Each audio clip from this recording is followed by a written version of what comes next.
찬양 때 찬양을 받으시고 영광을 거두어 주시고 또 우리에게도 은혜를 허락하여 주시옵소서. 우리가 항상 하나님의 은혜 속에서 예수 그리스도의 평안을 누리게 하여 주시옵소서. 우리는 늘 연약하고 부족합니다. 하나님이 도와주시고 하나님이 함께 해주셔서 특별히 성령으로 말미암아 위로하시고 격려하시며 가르쳐주신 은혜 속에 살게 하여 주시옵소서. 오늘도 저희들이 하나님의 말씀을 받사오니 하나님이 함께 해주시는 은혜가 있게 하여 주시옵소서. 예수님 거룩하신 이름으로 기도하옵나이다. 아멘. 여러분, 훌륭한 리더들은 자신의 탁월함으로 자기에게 맡겨준 조직과 사명들을 감당해내지만 언제나 그를 돕는 좋은 책사들이 있죠. 그래서 그들의 각 분야에서 그 지도자가 어떤 것을 결정하고 그것들을 시행해 갈 수 있도록 돕는 참모진들, 브레인들이 있습니다. 우리가 이 세상을 살아가는 동안 모든 분야에서 전문가가 될 수 없고 모든 분야에서 탁월한 지도력을, 지식을, 정보를, 지혜를 가질 수 없죠. 특히 우리가 하나님 앞에서를 생각한다면 우리 다른 사람과 비교해서 어떤 사람이 좀 탁월하다, 떨어진다 할 수 있지만 하나님 앞에서를 생각하면 우리는 지혜와 지식이 없습니다. 인간은 보편적인 아닌 절대적인 의미에서 보면 5분 후의 일도 우리가 알 수 없고 내년에 무슨 일이 일어날지 알 수 없고 다음 달에 무슨 일이 일어날지 알 수 없지 않아요. 또 우리는 그것이 정말 좋은 것이다, 바른 것이다, 나와 우리 가족과 이웃들에게 정말 이것은 유익한 것이다 라고 생각하고 판단해서 결정하고 시행했는데 돌이켜보면 그때 그렇게 하지 말았어야 돼요.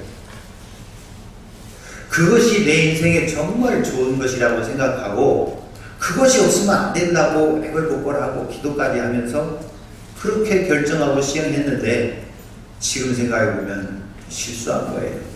그게 너무 많지 않습니까? 또 어떤 경우는 반대적인 일도 있습니다.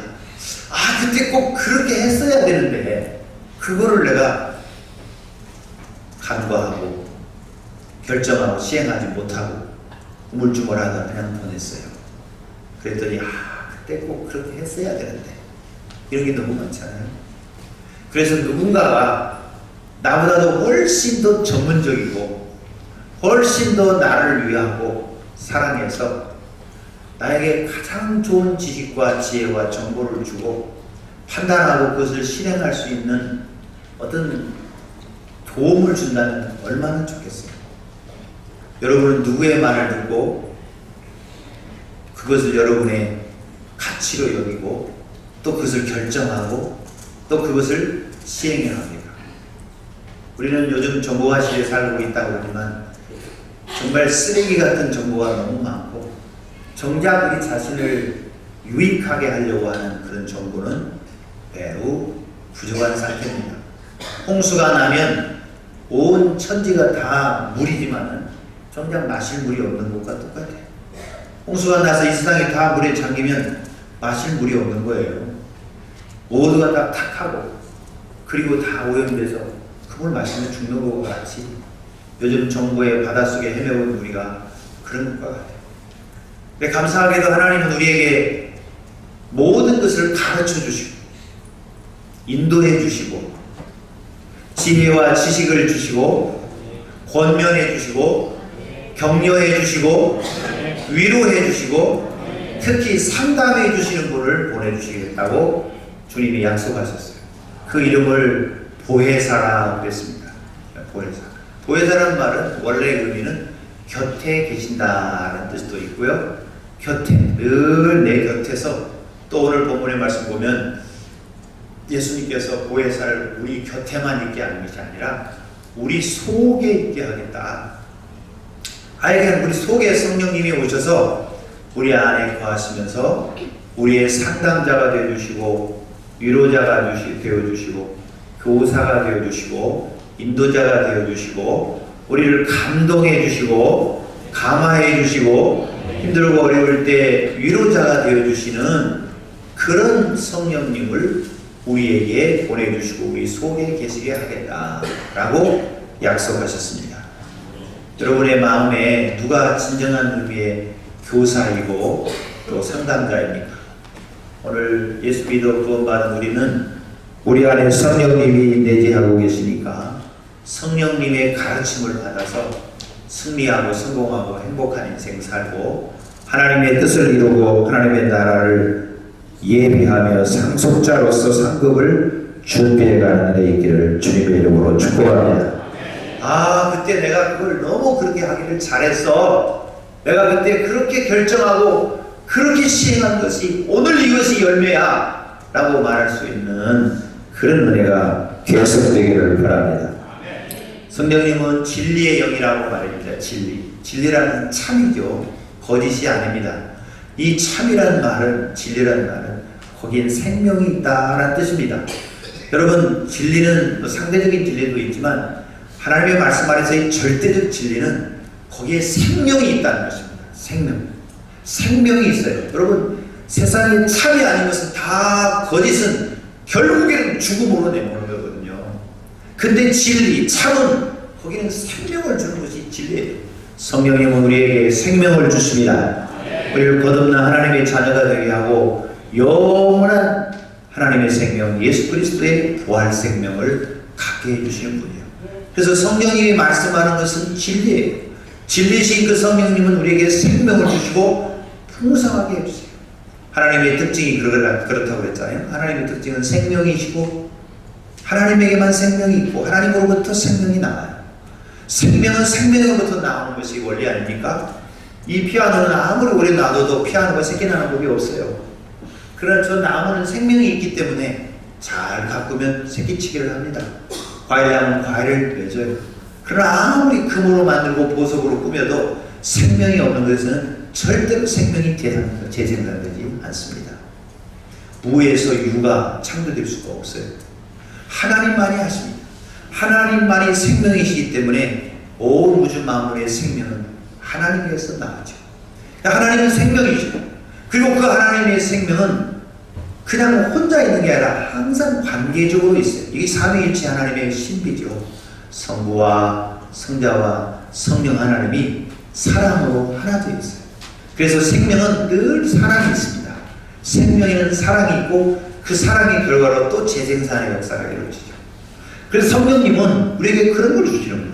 우리에게 진리신 성령님이 생명을 주고 진리신 생명이 우리에게 다른 이웃과 다른 사람과 하나님과 심지어 피조물과도 생명적 역사를 이루고 거기에는 풍성한 은혜가 있습니다. 할렐루야. 그 성령님은 진리의 영이에요. 진리. 하나 더하기 하나는 둘이다. 이건 수학적 진리지만 참이지만 그러나 거기서는 생명이 나타나지는 않습니다. 성령님만이 우리에게 생명을 주시고 풍성하게 하시고 사랑 있게 하시는 진리의 영이시죠. 그 진리의 영이 예수 그리스도의 보내심을 받아가지고 우리 안에 와서 우리 속에 계시면서 우리를 교통하게 하시고 감동하게 하시고 인도해 주시고 역사해 주셔서 그런 생명의 역사, 사랑의 역사, 풍성한 역사를 이루신다. 그러니 내가 너희를 떠나는 것이 너에게 오히려 유익이다. 왜냐, 예수님이 이 세상에 오셔서 제자들과 함께 있으면서 가르쳐 주시고 말씀을 전파하시고 치료해 주셨죠. 부족한 것을 채워 주셨죠. 그렇지만 예수님이 동시다발적으로 계시지는 않으셨어요. 예수님이 예루살렘에 계시면서 나사렛에 계시고 예수님이 예루살렘에 계시면서 가버나움에 계시지는 않으셨어요. 예수님이 부활한 이후로도 마찬가지예요. 부활한 이후도 예수님이 동시다발적으로 여기저기 다 있으신 게 아니에요. 그러나 예수가 보내시는 성령은 영이시므로 예수가 왜 그렇게 동시다발적으로 계시지 못했느냐면 그는 우리와 같은 육체를 입으셨기 때문에 그래요. 우리를 대신하고 우리를 대표하기 위해서 육체를 입으셨기 때문에 육체를 입은 자는 동시다발적으로 여기도 있고 저기도 가 있을 수가 없어요. 그러나 예수님은 육체를 가졌지만 예수님이 보내시는 성령님은 영으로 오셔서 우리 모든 사람에게 동시다발적으로 여기서나 예루살렘에서나 여기서나 서울에서나 동시자발로 나에게나 너에게나 우리 모두에게 동시적으로 계시고 우리 속에 계시겠다. 예수님이 사실 제자들의 마음속에 스승으로 자리 잡고 있겠지만 예수님의 육체가 제자들 속에 쏙 들어갈 수는 없거든요. 그런데 성령님은 영이시기 때문에 우리 안에와 계시고 우리 속에 계신다. 할렐루야. 네, 내 안에 성령님이 계신다.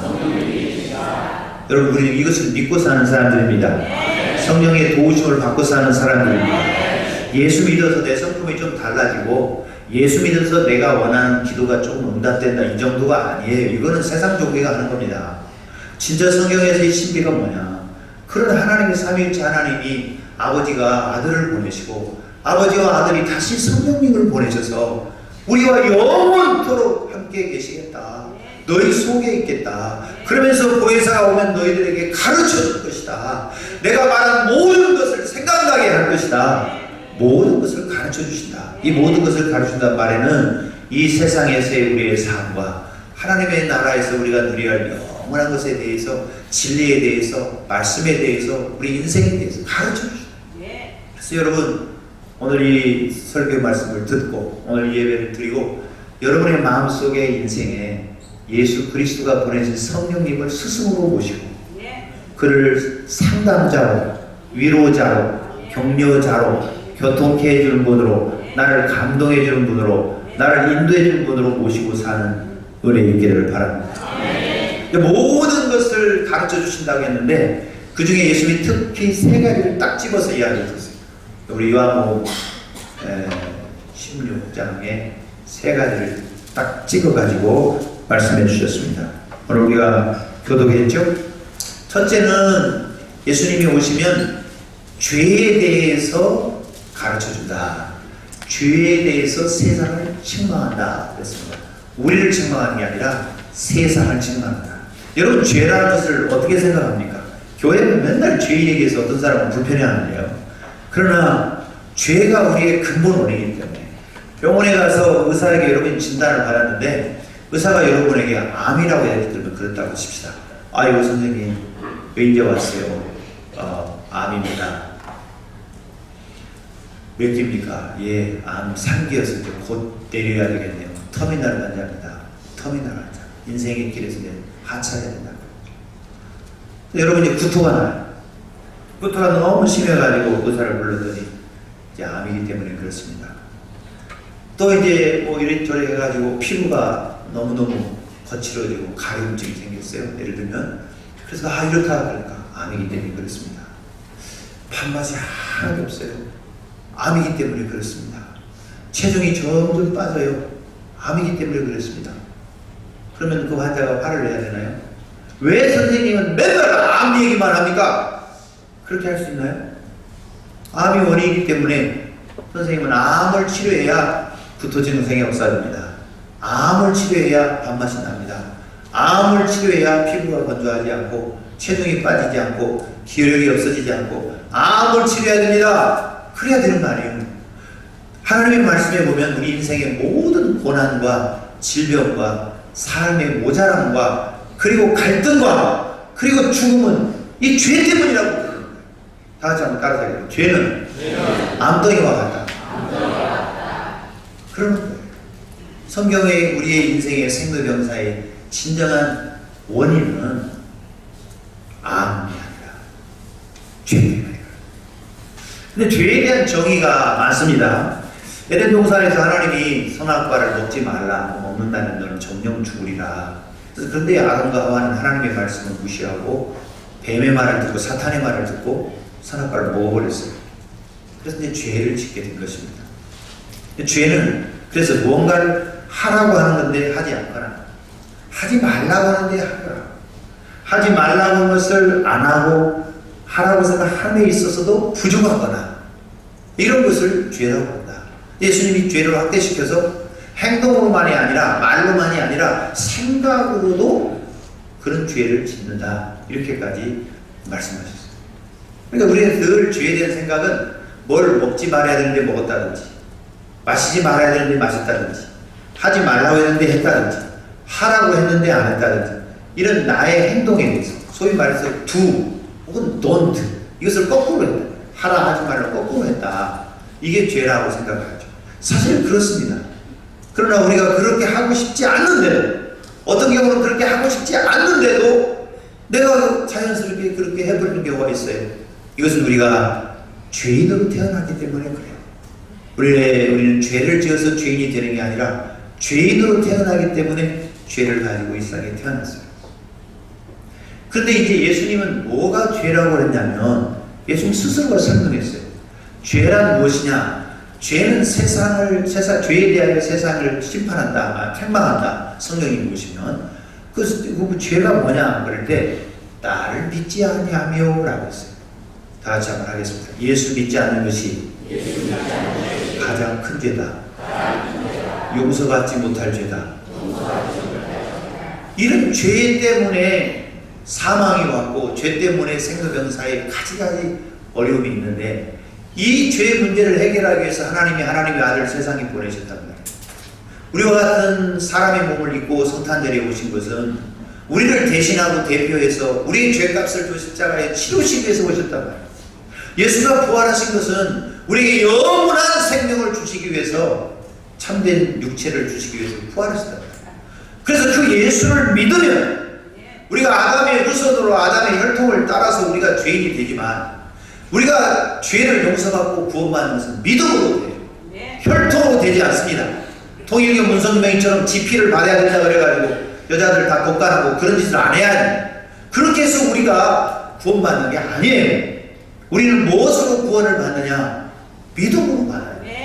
예수를 믿음으로만 됩니다. 할렐루야. 근데 그 예수를 믿지 않는 것이 죄라고 말해요. 예수를 믿으면 죄가 용서되어지고 예수를 믿으면 구원을 받도록 하나님께서 우리에게 은혜를 베풀어 주시고 구원의 방편을 주셨는데 그 예수를 믿지 않는 것이 죄다. 그래서 성령이 오시면 계속 우리 보고 말하냐? 예수 믿어라. 세상을 향해서 예수 믿어라. 아니 그 종교는 뭐 자유 아니에요? 자기 마음대로 아니에요? 그렇죠. 자기 마음대로죠. 그런 책임도 자기가 져야죠. 그러니까 세상이 예수를 믿지 않는 것에 대해서 성령님은 안타깝게 여기시고 여러분과 저를 불러서 혹은 교회를 세워서 계속해서 예수 믿으라고 하는 거예요. 왜 예수 믿으라고 하냐? 앞으로 무슨 법안이 나올지 모르겠어요. 길거리에서 전도하면 뭐 벌금 내라고 한다든지 다른 사람한테 예수 믿으라고 한다면 벌금 내라.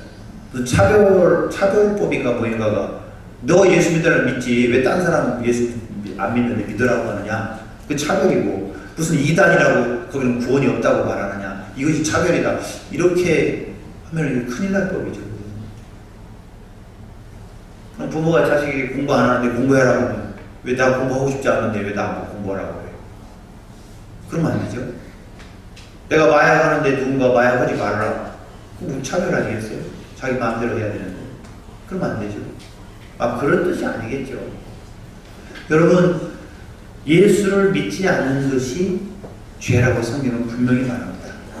왜냐하면 거기 이외에는, 예수 이외에는 구원의 길이 없기 때문에, 천하 인간의 구원 얻을 만한 다른 이름을 우리에게 주신 적이 없기 때문에 성경님은 참 예수 믿으라고 그래요. 여러분, 그래서 나는 착하게 산다. 어떤 사람들이 예수 안 믿으면서 그런 얘기해요. 내 친구는 작은데 그러면 뭐 돈 떼먹고 도망간다. 나는 그런 보다도 착하게 산다. 예, 인간의 기준으로는 착하죠.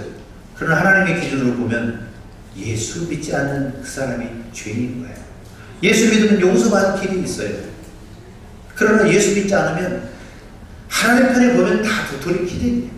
비행기 타보셨죠? 이 땅에서는 나보다 김 집사가 10cm 더 크다. 김 권사가 나보다 2cm 더 크다. 그럴 수 있지만 비행기 타고 좀 올라가 보세요. 인간은 다 코알만해 지고 나중에 보이지도 않아요. 우리는 서로를 견주어서 네가 나보다 낫다. 나는 너보다는 낫지. 이런 생각하지만 그러나 하나님 편에 보면 다 모든 사람이 죄를 범하였음에 하나님의 표준에 이르지 못한다. 하나님의 영광에 이르지 못한다. 죄의 싹은 사망이다. 모든 사람이 죽는 걸 보면 모든 사람이 죄인 것이 증명이 되죠. 그래서 여러분, 성령님은 오시면 자꾸 우리에게 죄에 대해서 이야기해요. 세상을 심판하시고 예수 믿는 우리에게도 성령이 오셔서 충만해지면 죄에 대해서 민감해져요. 옛날에는 죄에 대해서는 그렇게 별로 민감하지 않았어요. 이런 설교를 들어도 그냥 내 얘기 아닌 것 같아요. 그런데 성령 충만해지면 내가 말하고 생각하고 행동하고 주님을 믿는 믿음의 행위에 대해서 자꾸만 민감해져요. 그래서 옛날에 불렀던 찬송 똑같이 부르는데도 민감해지면 그 찬양 가사가 내 마음 깊이 다가오고 눈물이 나고 회개가 저절로 되고 자유감이 오고 그런 거 아니에요. 성령 충만하면 죄에 대해서 민감해집니다. 성령이 충만하지 않으면 죄에 대해서 담대해집니다. 그냥 죄를 지고 살아도 별 문제 없어요. 그래서 여러분, 성령님이 오셔서 그 죄에 대해서 우리에게 책망입니다. 왜냐? 죄의 결과는 사망입니다. 그 죄를 회개하고 예수를 믿고 예수의 보혈의 공로를 덧입고 살면 우리에게 자유함이 있고 세상이 주는 것 같지 않는 예수 그리스도가 주는 평안이 있다. 평화가 있다. 할렐루야. 이 땅에 진정한 평안과 평화가 어디 있습니까? 예수 그리스도께서 주시는 세상이 주는 것 같지 않는 평안을 누리기 위해서, 죄의 형벌에서 벗어나기 위해서, 죄의 모든 저주에서부터 자유하게 하기 위해서 성령은 계속 우리에게 죄에 대해서 이야기한다. 여러분, 이 시간에도 성령이 오셔서 우리를 충만하게 하시면 여러분 죄가 생각날 거예요. 회개하도록 도와줄 거예요. 예수의 보혈로 깨끗하게 할 거예요. 자유케 할 거예요. 평안하게 하실 것입니다. 사람 들어가도 평화하게 할 거예요. 생명과 풍성함이 있게 하실 것입니다. 성령 충만하시기를 예수 이름으로 축원합니다. 가족이 예수를 믿어야 돼요. 나보다 훨씬 더 고결한 삶을 사는 그분도 예수를 믿어야 돼요. 사실 또 알고 봤더니 고결한 삶을 사는 것도 또 아니더라고요. 그렇게 정의 평화하고 정의 구현하는 신고도 죄를 짓고 노벨상을 받는다는 사람도 보니까 괴물 같은 삶을 살고 알고 보니 다 그러고 그렇더라고요. 여러분, 어디가 걸어가고 고결한 삶을 사는 사람이 있겠습니까? 테레사가 평화상을 받았는데 테레사도 항상 마음의 갈등과 욕망에 시달렸더라고요. 교황에 보낸 편지가 있어요. 인간은 다 그런 거예요. 오직 주님만이 주시는 참된 평안과 평화가 예수 안에 있습니다. 그걸 성령이 자꾸 이렇게 가르쳐 주시고, 사랑하는 성도 여러분, 두 번째 성령이 오셔서 하시는 일은 의에 대해서 이야기합니다. 의가 뭐냐면 예수님이 또 설명하셨어요. 내가 아버지께로 가는 것이 의다라고 그랬어요. 다시 말하면 우리의 올바른 의, 진정한 의, 참 자유와 평안을 주고 풍성케 하는 의는 예수 그리스도께서 주시는 거예요. 예수님만이 진정한 하나님의 의이고 그분이 우리에게 의를 주세요.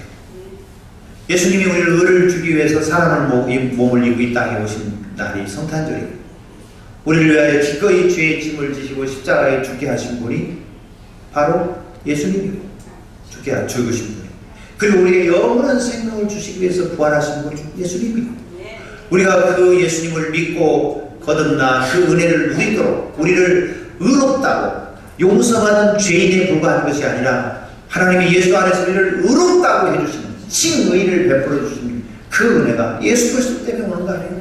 그래서 예수님이 의예요. 예수님이 하나님에게 가서 하나님으로부터 성령을 받아서 우리에게 보내주시고 그 역사를 이루시기 때문에 예수님이 의입니다. 할렐루야. 용서받고 자유를 누리고 의인이 되는 일은 오직 예수 안에 있다. 결국 성령님은 예수님 말씀했어요. 성령이 오시면 그가 모든 것을 우리에게 가르쳐주고 내 것을 가지고 너희에게 증거한다고 했어요. 내 것이 예수님에 대해서. 결국은 예수님. 그래서 교회 오면 여러분이 죄란 말을 많이 듣고 그 다음에는 믿음이란 말을 많이 듣고 하는데 거기에 핵심은 예수예요. 성경의 핵심이 예수입니다. 하나님이 예수를 통해서 이 모든 일을 이루시기 때문에 어떤 사람은 그 예수라는 말을 그렇게 싫어해요. 자유, 정의, 진리, 공평 뭐 이런 얘기 하지만 그것이 어디서 오는지를 몰라요. 자기도 자유, 자기도 정의를 이야기하는 사람이 엉뚱한 짓을 하고 사는 거예요. 밝게 보면 알겠지만 뭐 미투인지 뭐 뭔지 하는 거 보니까 국회의원께서 자기도 미투를 지원한다 이렇게 했더니 어떤 분이 댓글을 달았는데 의원님이 나도 그것을 지원한다는 자격이 있습니까? 이렇게 표를 달았다고 해요. 당신도 그런 사람 아니요? 그런 뜻 아닙니까? 이게 다 알고 그래요. 근데 그 진리와 정의와 평화가 어디서 옵니까? 누가 줍니까? 사람이 줄 수 없는 거예요. 그 하나님이 예수 그리스도를 통해서 우리에게 주신다는 거예요. 할렐루야. 대한민국의 모든 남자들이 떨고 있습니다, 지금. 다 그놈이 그놈이니까. 사랑하는 성도 여러분, 오직 진정한 의인은 예수 그리스도 안에 있습니다. 할렐루야. 성령이 오시면 우리가 너는 의인이다. 네가 비록 죄인이었고 죄를 짓고 죄를 생각하지만 예수 그리스도의 보혈로 말미암아 네가 용서받고 하나님이 예수 때문에 예수가 너 대신에 죄값을 다 지불했기 때문에 너를 의인이라고 부른다. 의인에게는 여러분 당당함이 있습니다. 의인에게는 긍지와 의인에게는 명예와 의인에게는 자유가 있습니다. 의인에게는 하나님이 주시는 상급이 있어요. 예수 그리스도의 의를 우리에게 덧입혀 주신다. 성령님이 하시는 일이라. 할렐루야. 마지막으로 성령님은 심판에 대해서 이야기한다. 왜 인간은 그렇게 죄 가운데 살고 죄의 형벌 속에 살까? 내가 원하지도 않는 일을 나는 할까? 죄인으로 태어나기 때문에 그렇다고 그랬죠? 그럼에도 불구하고 우리가 선이 마음속에 있어요. 선하게 살아보고 의롭게 살아보고 거룩하게 살고 행복하게 살고 풍성하게 살고 건강하게 살고 남들을 이렇게 많은 걸 나눠주면서 살고 세워주면서 살고 좋은 일 하면서 살고 싶어요. 그렇게 살고 싶은 사람, 살고 싶지 않는 사람 손 들고 아무도 없잖아요. 근데 우리는 그렇게 사는 일이 피해비게 해요. 왜 그러냐? 세상의 임금이 시진핑이나 무슨 엘리자베트 여왕이나 이런 사람이 아니고 세상의 임금 사탄을 말합니다. 사탄이가 세상을 지배해요. 그 세상의 임금이 이미 심판을 받았다. 여러분 이 전쟁이라는 말 중에 워라는 말 있잖아요. 그래서 한국 전쟁, 코리안 워 그러면 6.25 전쟁을 말합니다. 그런데 배틀이라는 영어가 있어요. 그거는 전투라는 뜻이에요. 전쟁이 있고 전투가 있습니다. 이미 전쟁은 끝났어요. 무슨 얘기냐? 사탄이는 이미 예수 그리스도의 십자가의 죽음과 부활로 그 권세를 잃어버렸어요. 어떤 분은 신학자는 등뼈가 부러졌다. 이 척추뼈가 사탄은 부러졌다. 힘을 못 쓴다. 근데 전쟁은 끝났고 전투만 남았다. 네. 예를 들면 인천 상륙작전 해가지고 우리 남쪽이 6.25 전쟁에서 이제 지금 휴전 상태지만 승리했습니다. 그런데도 저 지리산 빨치산이 있어가지고 계속 토론을 해야 됐어요. 그게 전투입니다. 전투. 그러니까 큰 그림으로는 사탄이가 이미 졌어요. 그래서 우리가 이렇게 예수 믿고 구원받고 하늘 소망 가지고 살고 있습니다. 그러나 각계 전투는 계속되고 있는 거죠. 지금 전투가 계속돼요. 개인적으로 가정에서 직장에서 교회에서 민족이 국가가 어떤 사탄의 권세 아래 부추김을 당하고 시험을 당하고 유혹을 당하고 회방을 당하고 핍박을 당하면서 전투가 계속돼요. 그러나 우리 전투는 반드시 승리하게 될 것입니다. 때로는 피해를 입고 피를 흘릴 수 있지만 우리는 반드시 궁극적으로 승리하게 되는 거예요. 그래서 우리를 위로하십니다.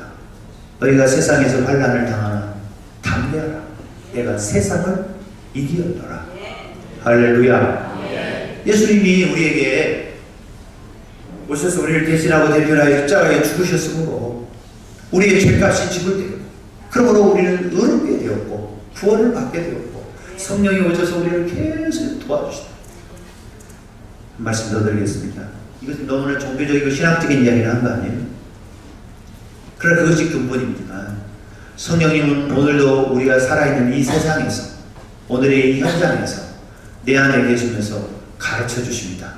투자를 해야 할 건지 말해야 될 건지 그 사람이랑 결혼을 해야 될 건지 말해야 될 건지 직장에 취업을 해야 될 건지 말해야 될 건지 내가 이 일을 해야 될 건지 말해야 될 건지 어떻게 해야 될 것인지 이 사람과의 관계를 어떻게 해야 될 것인지 내 인생에서 내가 생각하고 결정하고 소망하는 일들을 어떻게 무엇을 해야 할지 가르쳐 주시다. 상담가가 되어가지고 가장 탁월한 상담자가 되셔서 우리에게 상담해 주시고 가르쳐 주시다. 여러분 누구의 말 듣겠습니까? TV 뉴스를 보고 결정하겠습니까? 친구 말을 보고 결정하겠습니까?